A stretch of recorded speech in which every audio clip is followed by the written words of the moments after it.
क्या संतान आती है पिछले जन्मों का हिसाब चुकाने।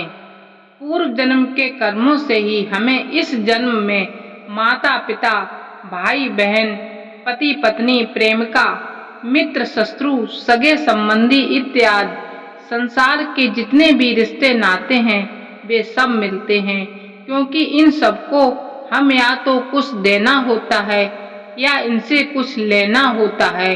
वैसे ही संतान के रूप में हमारा कोई पूर्व जन्म का संबंधी आकर जन्म लेता है, जिसे कि शास्त्रों में 4 प्रकार का बताया गया है। नंबर 1, ऋणानुबंध। पूर्व जन्म का कोई ऐसा जीव जिससे आपने ऋण लिया हो या उसका किसी भी प्रकार से धन नष्ट किया हो, वह आपके घर में संतान बनकर जन्म लेगा और आपका धन बीमारी या व्यर्थ के कार्यों में तब तक नष्ट करेगा जब तक कि उसका हिसाब पूरा ना हो जाए। नंबर 2, शत्रु पुत्र। पूर्व जन्म का कोई दुश्मन आपसे बदला लेने के लिए आपके घर में संतान बनकर आएगा और बड़ा होने पर माता पिता से मारपीट, झगड़ा या उन्हें सारी जिंदगी किसी भी प्रकार से सताता ही रहेगा। हमेशा कड़वा बोलकर उनकी बेइज्जती करेगा व उन्हें दुखी रखकर खुश होगा। नंबर 3, उदासीन पुत्र। इस प्रकार की संतान ना तो माता पिता की सेवा करती है और ना ही कोई सुख देती है और उनको केवल उनके हाल पर मरने के लिए छोड़ देती है। विवाह होने पर यह माता पिता से अलग हो जाती है। नंबर 4, सेवक पुत्र। पूर्व जन्म में यदि आपने किसी की खूब सेवा की है तो वह अपनी की हुई सेवा का ऋण उतारने के लिए आपकी सेवा करने के लिए पुत्र बनकर आता है। जो बोया है वही तो काटोगे। अपने माँ बाप की सेवा की है तो ही आपकी औलाद बुढ़ापे में आपकी सेवा करेगी, वरना कोई पानी पिलाने वाला भी पास में न होगा। आप यह न समझें कि ये सब बातें केवल मनुष्य पर ही लागू होती हैं। इन 4 प्रकारों में कोई सा भी जीव भी आ सकता है। जैसे आपने किसी गाय की निस्वार्थ भाव से सेवा की है तो वह भी पुत्र या पुत्री बनकर आ सकती है। यदि आपने गाय को स्वार्थवश पालकर उसके दूध देना बंद करने के पश्चात उसे घर से निकाल दिया हो तो वह ऋणानुबंध पुत्र या पुत्री बनकर जन्म लेगी। यदि आपने किसी निरपराध जीव को सताया है तो वह आपके जीवन में शत्रु बनकर आएगा। इसलिए जीवन में कभी किसी का बुरा नहीं करें, क्योंकि प्रकृति का नियम है कि आप जो भी करोगे उसे वह आपको इस जन्म या अगले जन्म में वह 100 गुना करके देगी।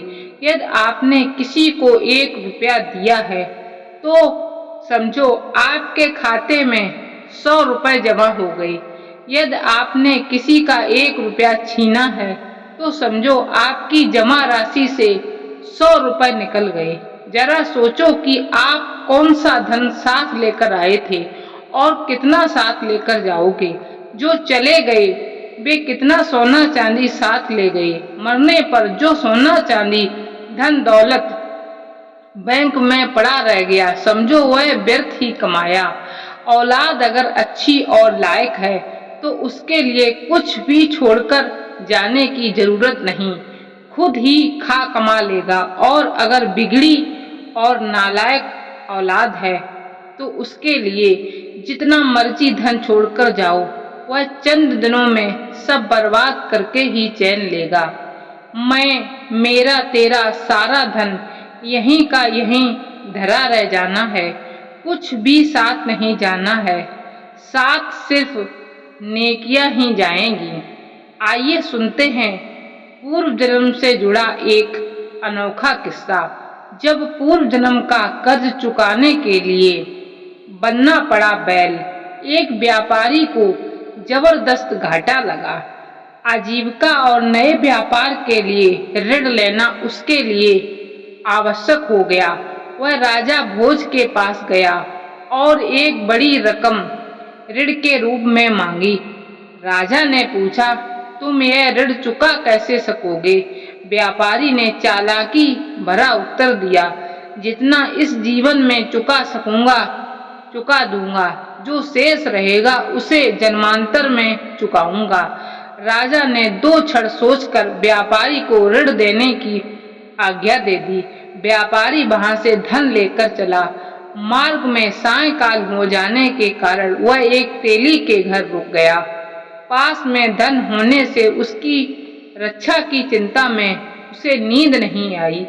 पशु भाषा समझने के कारण उसने तेली के बैलों को परस्पर बातें करते सुना। एक बैल कह रहा था, भाई, इस तेली से पहले जन्म में मैंने जो ऋण लिया था वह अब लगभग समाप्त हो चुका है। कल घानी में 2-3 चक्कर लगा देने के बाद मैं ऋण से मुक्त हो जाऊंगा और इस पशु योनि से भी छूट जाऊंगा। दूसरा बैल बोला, भाई, मुझ पर तो अभी इसका 1 सहस्त्र रुपया ऋण है।